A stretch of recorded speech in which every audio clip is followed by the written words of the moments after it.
네, 안녕하세요 여러분, 반갑습니다. 코인배우입니다. 바젤 은행감독위원회, 은행의 암호화폐 노출 자본을 2%까지 허용하는 것, 비트코인의 호재가 될까라는 뉴스인데요. 이게 2022년도 뉴스거든요.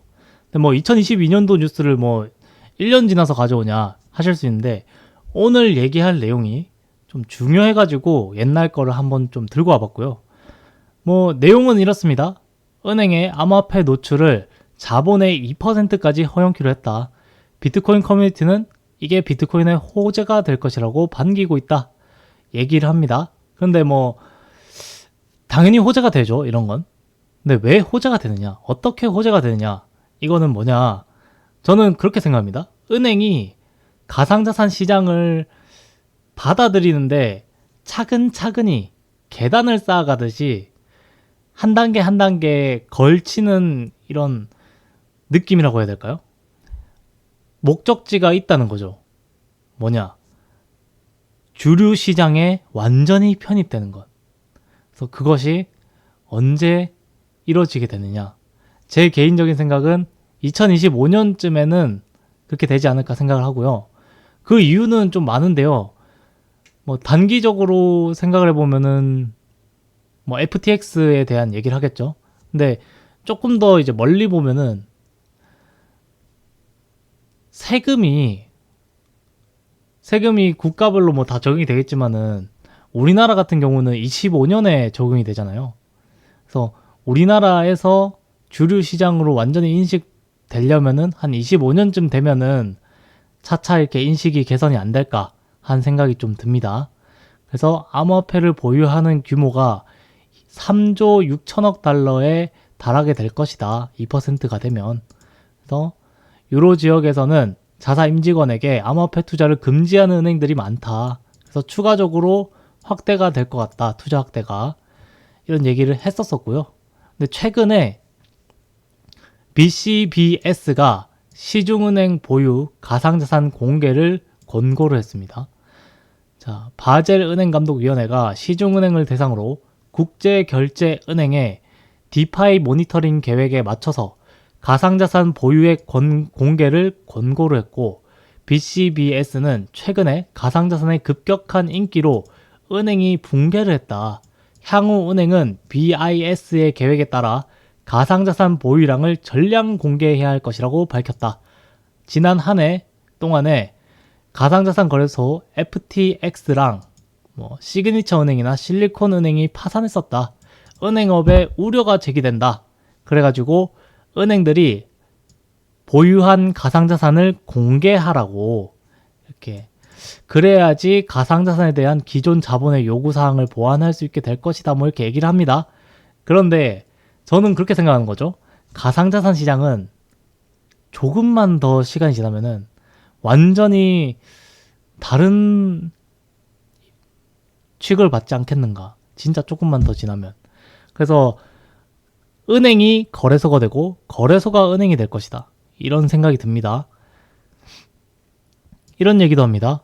2008년 금융위기 이후에 은행 시스템 전반에 걸쳐서 가장 중대한 위기다. 비은행 금융중개의 성장, 신속한 디지털 결제 시스템으로 예금 인출이 쉬워지면서 구조적인 어려움을 더했다. 그래서 뭐 제 개인적인 생각은 은행이 거래소가 되면은 결국 하나가 되는 거죠. 최근에 업비트에서도 스테이킹이 가능해지게 됐잖아요. 근데 이런 게 다시 사실은 은행업이 되는 거예요. 점진적으로. 그래서 바젤 은행감독위원회는 BIS의 산하위원회다. 그래서 BIS는 어떤 곳이냐? 은행가들 사이에서 바젤 클럽이라고 불리면서 완전한 비밀주의를 고수하는 미지의 사교장으로 알려져 있다.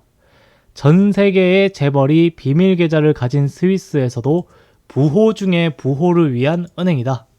국제결제은행은 세계 1차 대전 종료 후에 독일의 전쟁 배상금 지급 문제를 계기로 설립이 됐는데, 스위스 바젤에 본부를 두고 있고, 설립 초기 주요 업무는 독일의 전쟁 배상금 수취 및 배분이고 국가 간 자금 결제 업무였는데, 세계 금융 현안에 대해서 논의를 현재는 하고 있고 중앙은행들 간의 협의체의 기능을 주로 하고 있다고 하지만 제가 딱 말씀드리지만 확실한 거는 전 세계에 있는 중앙은행들은 BIS의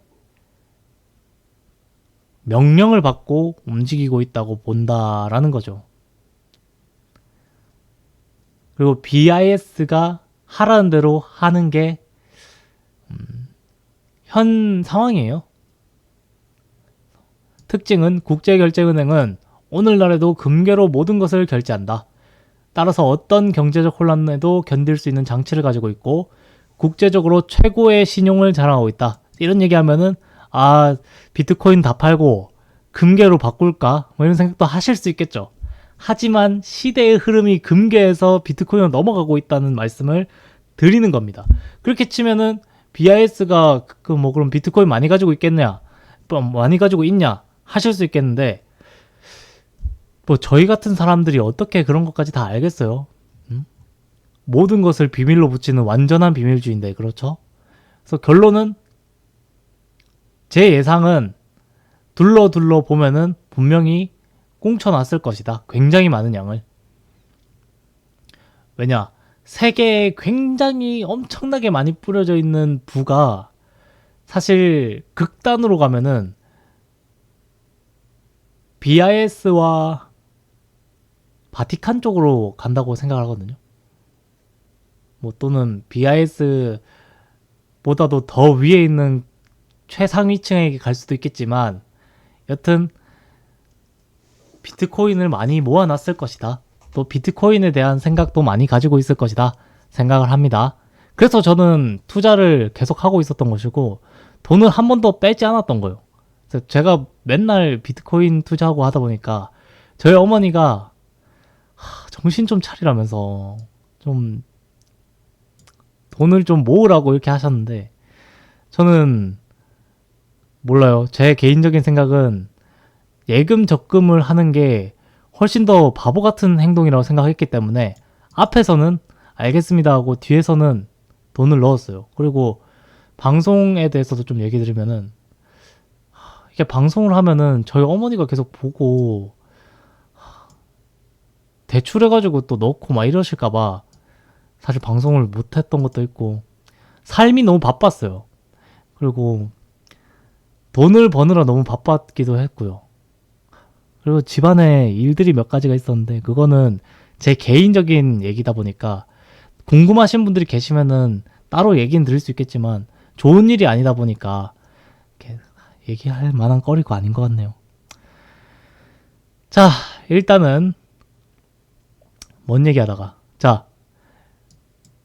1988년 바젤 합의에서 자기자본 비율 규제를 정했고 한국은 1993년에 도입을 했다. 국제결제은행 권고에 따르면 은행은 위험자산에 대해서 최소 8% 이상의 자기자본 비율을 유지하게 돼 있다.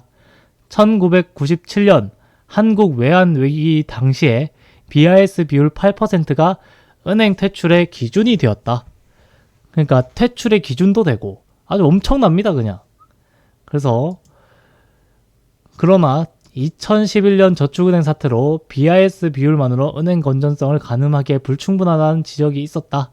그래서 뭐 어쩌고 하는데 중요한 것은 이런 기준을 따르기도 하고 중앙은행들은 BIS의 명령을 받는다. 그럼 뭐 또 어떤 사람은 정색하고 와서 이런 얘기 할 수 있습니다. 아니 명령 안 받는데 뭐 하면서 우리나라 같은 경우에는 한국은행이 공기업이기 때문에 공기관이기 때문에 나라에서 좌지우지한다 이렇게 얘기를 하실 수 있겠지만 드릴 말씀이 없어요. 왜냐? 우리 같은 서민이 그런 걸 하나하나 다 증명해내기가 참 어렵기도 하고 BIS는 아까 보셨다시피 보고의 의무가 없다 보니까 자기들이 보여주고 싶은 건 보여주고 안 보여주고 싶은 거는 안 보여줘도 되고 심지어 치해법권이기 때문에 뭔가 야 너 내놔 이렇게 강제할 수도 없습니다. 근데 뭐 국가기관들도 강제할 수 없는데 우리 같은 서민이 어떻게 강제할 수 있을까요? 그러니까 뭐 불리한 것은 감추고 유리한 것만 드러내기가 굉장히 쉬운 구조죠. 민간 기업이고 민간 기관이고 하다 보니까 그렇습니다. 자, 이건 또 왜 들고 왔느냐? BIS 기준 자본 비율 하락. 국내 은행들이 BIS 기준 자본 비율이 하락했는데 총 자본 비율이 카카오뱅크가 가장 높더라. 제가 들고 온 이유는 BIS 기준을 이렇게 경제 뉴스나 뭐 기사들에도 많이 쓰인다는 겁니다. 우리가 주의 깊게 살펴보지 않아서 몰랐었을 뿐인 거고요. 그래서 옛날 얘긴데요.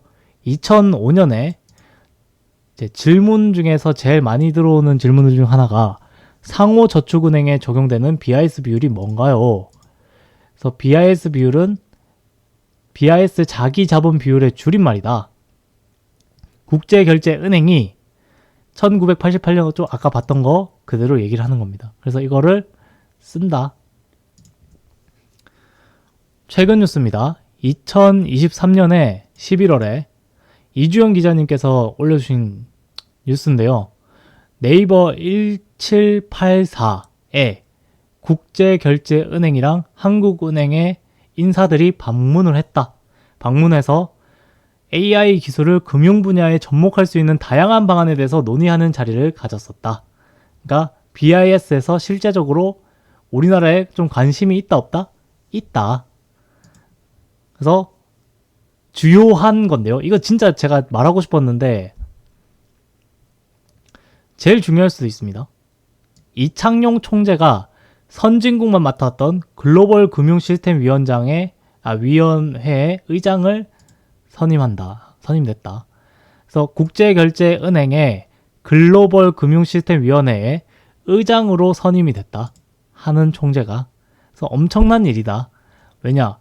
권력의 최극단. 제가 생각했을 때는 전 세계 권력층들 중에서 정말 높은 자리인데, 엄청나게 높은 자리인데, 그 위치에 굉장히 가까운 거기에 의장이 된 한국인이 생겼다 하는 총재. 한국은행 총재만으로도 굉장히 높은 자리인데 대단합니다. 그래서 여기에 대해서 의장직 선임은 국제사회에서 높아진 한국의 위상이 반영된 결과라고 평가를 했다 하느니 엄청납니다. 놀라운 일이죠. 그래서 여기에 대한 어떤 보도자료, 의장으로 선임이 됐다. 이거 뭐 읽어보시면은 재밌습니다.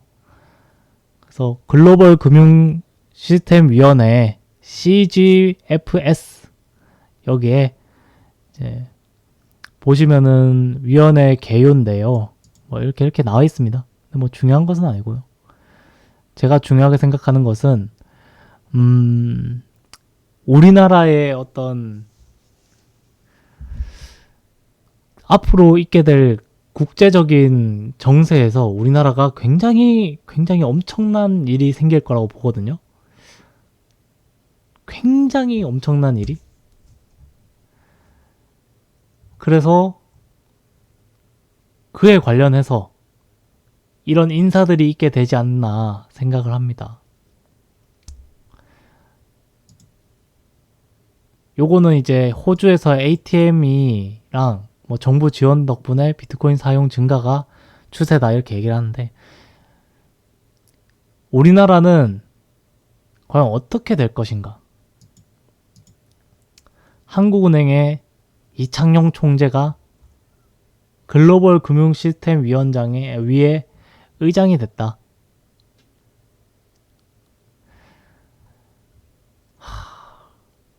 자, 딱 한마디만 좀 더 해봐도 될까요? 뭐냐면 우리나라는 정말 머지않은 시기에 통일을 하게 될 거라고 봅니다. 근데 통일을 하게 되면 우리나라의 금융 시스템이 굉장히 중요한 역할을 하게 될 거예요. 엄청나게 중요한 역할을. 단기적으로 제가 근데 진짜 오랜 시간 동안 통일이 되면 어떻게 될까를 많이 생각해 봤는데 단기적으로는 아무리 생각해봐도 일반 서민층이 굉장히 괴로울 것 같긴 해요. 근데 뭐 그렇다고 뭐 굶어 죽진 않겠죠. 한국 사람이. 근데 장기적으로 봤을 때는 분명히 통일이 부정적이진 않을 거예요. 장기적으로 봤을 때는. 근데 단기적으로는 소위 말하는 그 벼락거지가 된 사람이 꽤 많을 것이다. 언제 한번 슈카월드에서도 나왔었는데 K자로 벌어진다고 하거든요. K자로. 그러니까 이게 사람들이 이렇게 있으면은 어떤 사람은 더 엄청난 부자가 되고 어떤 사람은 벼락거지가 되는 거예요.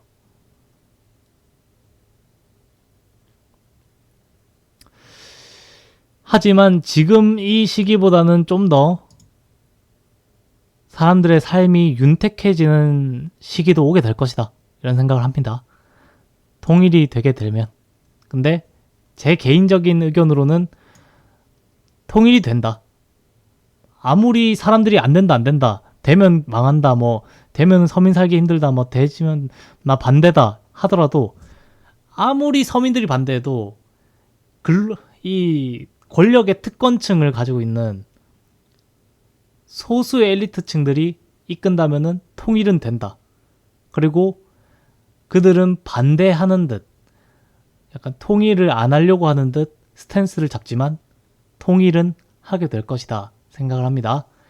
오늘 영상은 여기서 마무리하도록 하고 항상 복 받으시고 그리고 행복하시길 바라면서 오늘 영상 마무리하도록 하겠습니다. 여러분 사랑합니다. 감사합니다.